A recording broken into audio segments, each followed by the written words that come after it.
este 28 de noviembre y a propósito de una muy buena noticia de los especialistas que nos acompañan, van a hablar del primer consenso mexicano de hipertensión pulmonar por tromboembolia crónica, donde todos y cada uno de los especialistas que hoy están presentes con nosotros han colaborado en este importante documento en favor de los pacientes que tienen esta condición de salud.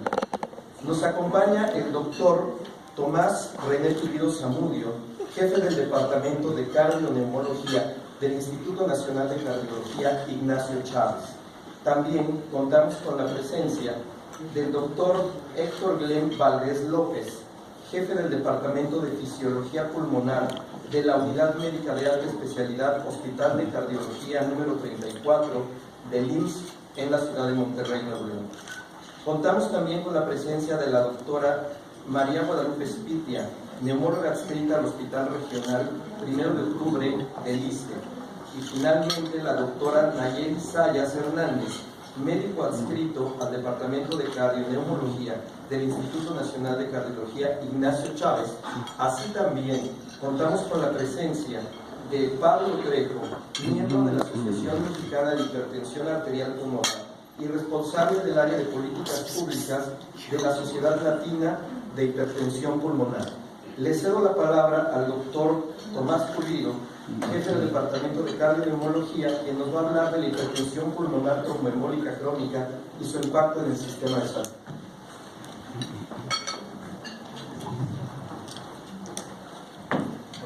Buenos días, muchas gracias por su asistencia y gracias por la invitación a esta rueda de prensa, y trataré de ser breve y explicar un poco lo que es la hipertensión pulmonar por tromboembolia crónica y más o menos ver en dónde estamos, al menos en cuanto a mi institución.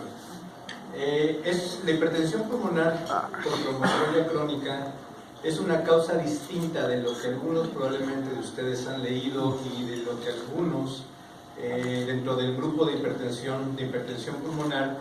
La hipertensión pulmonar por tromboembolia crónica se considera una causa de hipertensión pulmonar, pero secundaria a la formación de tejido fibroso o trombos en las arterias pulmonares. Entonces, si nosotros tomamos en cuenta lo que es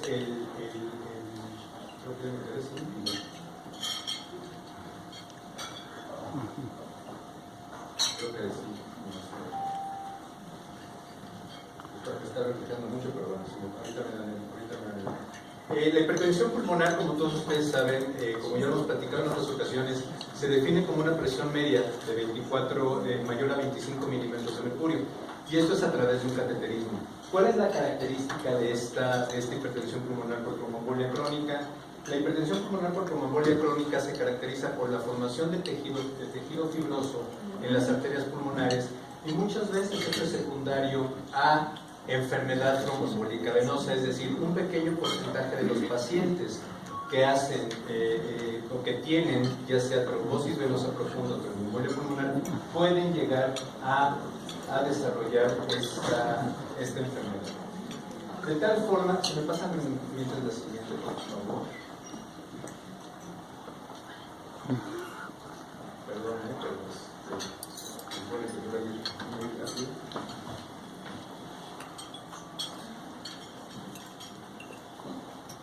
Ok, esta es una enfermedad rara, es igual de rara que lo que es la HAP, la hipertensión arterial pulmonar, sobre todo la idiopática, y básicamente, aunque aquí en México no se conoce la prevalencia estimada, se calcula que puede llegar a ser desde 80 a 40 casos por millón de habitantes. De tal forma que estamos hablando de que en un momento dado aquí en México deberíamos de tener aproximadamente 5.000, 6.000 casos de pacientes con tromboembolia pulmonar, con hipertensión pulmonar por tromboembolia crónica. Es una enfermedad que progresa, la mortalidad a 3 años llega a ser del 90%, y obviamente, como en muchas formas de hipertensión pulmonar, la insuficiencia cardíaca derecha o la falla del ventrículo derecho como tal es lo que produce la muerte. Lo importante de entender esta enfermedad es que prácticamente es una de las pocas causas de hipertensión pulmonar que es curable. y es curable seleccionando adecuadamente a los pacientes a través de una cirugía. Tenemos 5 grupos de hipertensión pulmonar. La hipertensión pulmonar por tromboembolia crónica corresponde al grupo 4. Igual algunos de ustedes ya nos han acompañado en muchas ocasiones y generalmente hablamos del grupo 1, que es donde ha habido más desarrollo de medicamentos. Pero bueno, en general nos vamos a concentrar en el grupo 4. Es importante entender que las causas más frecuentes de hipertensión pulmonar son aquellas relacionadas a enfermedades del lado izquierdo del corazón, y la segunda causa más frecuente es hipertensión pulmonar por neumopatías. Toda enfermedad pulmonar o toda enfermedad cardíaca, sobre todo infarto, insuficiencia cardíaca, valvulopatías, me puede originar hipertensión pulmonar, pero ahorita nos estamos concentrando en lo que es la tromboembolia crónica. Los síntomas de esta enfermedad son indistinguibles prácticamente todos los pacientes con HP o con hipertensión pulmonar. Falta de aire es la principal. Y la falta de aire, dependiendo de la severidad y de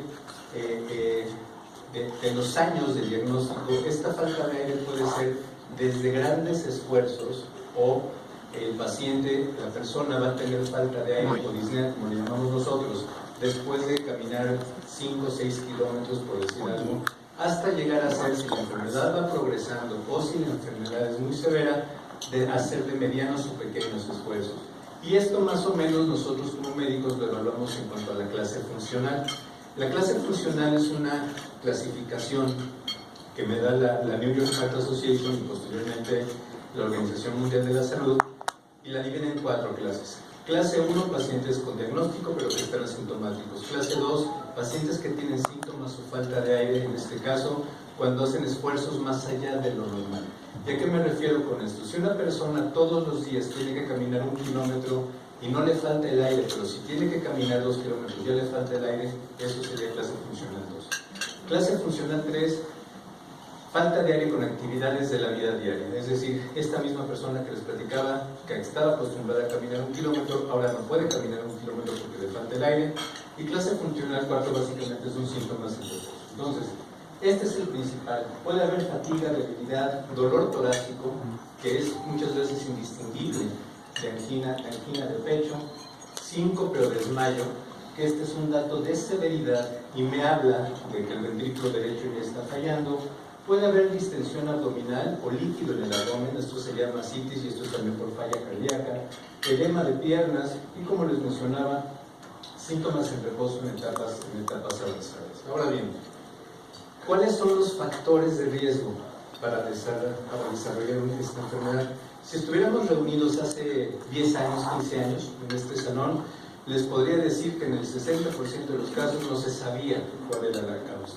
Ahora, conforme vamos estudiando esta enfermedad, ya sabemos que de todos los pacientes con tromboembolia crónica, más o menos el 70 al 80% tiene antecedente de la enfermedad tromboembólica venosa. Entonces, prácticamente la mayoría tuvieron en el pasado TDP, trombosis venosa profunda, o tromboembolia pulmonar aguda. Sin embargo, si nos vamos a evaluar a todos los pacientes con enfermedad tromboembólica venosa, es decir, con TDP, con tromboembolia pulmonar aguda, solamente el 3.8% llega a desarrollar hipertensión pulmonar por tromboembolia crónica. Y de hecho, acaba de salir un estudio internacional que se llama metaanálisis para ver si esta frecuencia o esta prevalencia era real. Y bueno, llegamos al resultado de que sí, o sea, prácticamente de todos los pacientes con un evento embólico agudo, y estamos hablando siempre de TDP o TEP, trombosis venosa profunda por pulmonar, solamente el 4, entre el 3.1 y el 4.3% van a desarrollar la enfermedad. Esto hace que de todos los pacientes que tienen una enfermedad tromboembólica venosa, que son, en Estados Unidos se calcula 600,000 casos al año, no valga la pena hacer seguimiento para ver si desarrollan hipertensión pulmonar por tromboembolia crónica, excepto en casos muy especificados o en aquel paciente que después de 6 meses de tratamiento o un año incluso de tratamiento empieza con síntomas. Entonces, este es un concepto que tiene que estar claro. No voy a estudiar a todos los pacientes que tienen enfermedad aguda porque obviamente los recursos no me alcanzarían, pero sí tomar en cuenta que si un paciente después de un año tuvo el antecedente y tiene síntomas o tiene falta de aire, ese es el paciente que voy a evaluar. Hay otros factores de riesgo para el desarrollo de tromboembolia crónica. Por ejemplo, si se fijan, los pacientes jóvenes tienen más riesgo de desarrollarla. Aquellos pacientes que tienen embolia previa con un gran defecto de perfusión, si no hay una causa para el desarrollo de tromboembolia crónica, de tromboembolia aguda, esto podría también tener un factor de riesgo para el desarrollo de tromboembolia crónica. ¿Qué es lo que pasa? ¿Qué es lo que se ha descrito?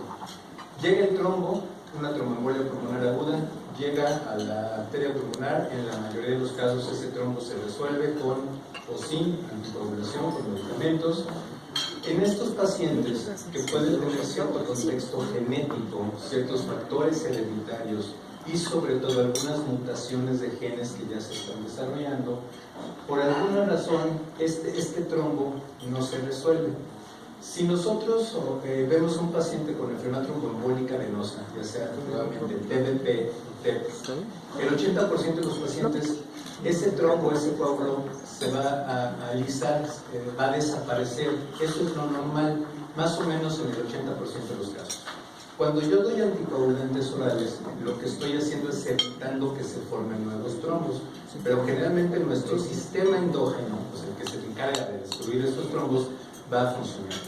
En pacientes con hipertensión pulmonar por tromboembolia crónica esto no pasa y la circulación se obstruye, es decir, se obstruye porque llegó el trombo, se empieza a formar fibrina o se empieza a formar una fibrosis en la pared de la arteria, pero aquí lo importante o lo interesante es que siempre la enfermedad va a ser bilateral de los dos pulmones. Entonces, siempre tengo, o sea, por eso no puedo explicar nada más que es una embolia pulmonar. Habitualmente una embolia pulmonar aguda llega a un pulmón, se deshace con un tratamiento y ya no pasa nada. Entonces, tiene que haber algún factor de riesgo. Viene lo que el doctor Moser en San Diego llamó el periodo de luna de miel, porque obviamente ese periodo de luna de miel es un periodo que puede ir desde 6 meses hasta 10 años, en donde la obstrucción se va haciendo mayor y aparecen los síntomas. Entonces, nosotros hemos tenido pacientes en luna de miel 10 o 15 años del primer evento de embolia pulmonar. Estos trombos ya en este caso se organizan, ocluyen la arteria pulmonar y esto va a producir una arteriopatía. Lesión en los pequeños vasos de las arterias pulmonares y esto obviamente al estar tapada la arteria va a aumentar la presión pulmonar y finalmente va a haber hipertensión progresiva e insuficiencia cardíaca derecha. Olvídense del texto, esto es lo que pasa, no sé si lo alcanzan a ver, no sé si con la luz se pueda. Prácticamente esta es la arteria pulmonar y el tejido que se ve un tejido amarillo, un tejido fibroso, que no es un coágulo como estamos algunos acostumbrados a verlo, o sea, rojo, fresco, etcétera, etcétera. Entonces, por eso esto es lo que me habla de conductividad, ¿de acuerdo? Otros factores de riesgo para aumentar la presencia de tromboembolia crónica, cáncer.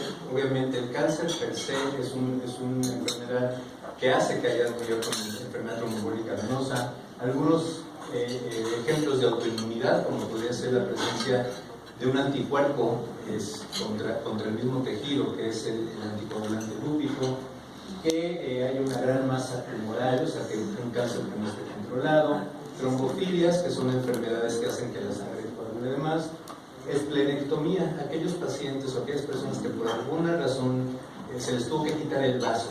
Esto se ha visto que es un factor de riesgo, algunas infecciones, como pudiera ser estafilococo aureus. Ahora, no quiere decir que todos los pacientes que tengan estafilococo aureus van a desarrollar la enfermedad, siempre se necesita una susceptibilidad. ¿Por qué les digo que hay una relación con infección? Porque en algún tejido del que se toma de la cirugía se han visto fragmentos de esta bacteria. Entonces pudiera haber una relación. Estos son algunos otros de los factores de riesgo. Pero si nos vamos a la razón de probabilidades, y esto es ¿Cuál es el riesgo de presentar la enfermedad? Vemos que la más alta va a ser derivación auriculoventricular o marcapasos infectado. Es decir, aquel paciente que tiene un marcapaso y el cable de marcapasos se infecta tiene mayor riesgo, 76 veces más riesgo de desarrollar la enfermedad que alguien que no tiene marcapasos. Derivación ventricular a lo que se refiere es aquel paciente que hace lo que se llama hidrocefalia, cuando hay edema cerebral, cuando hay agua adentro del cerebro, y se les ponen unas válvulas de drenaje. Entonces esta válvula, para sacar el agua del sistema nervioso central, generalmente el peritoneo, esto también es factor de riesgo. Y la enfermedad trombembólica venosa recurrente también es uno de los 14 veces más en riesgo para desarrollar la enfermedad. Entonces siempre que vemos a un paciente en el que pensamos en TEP crónica, tenemos que pensar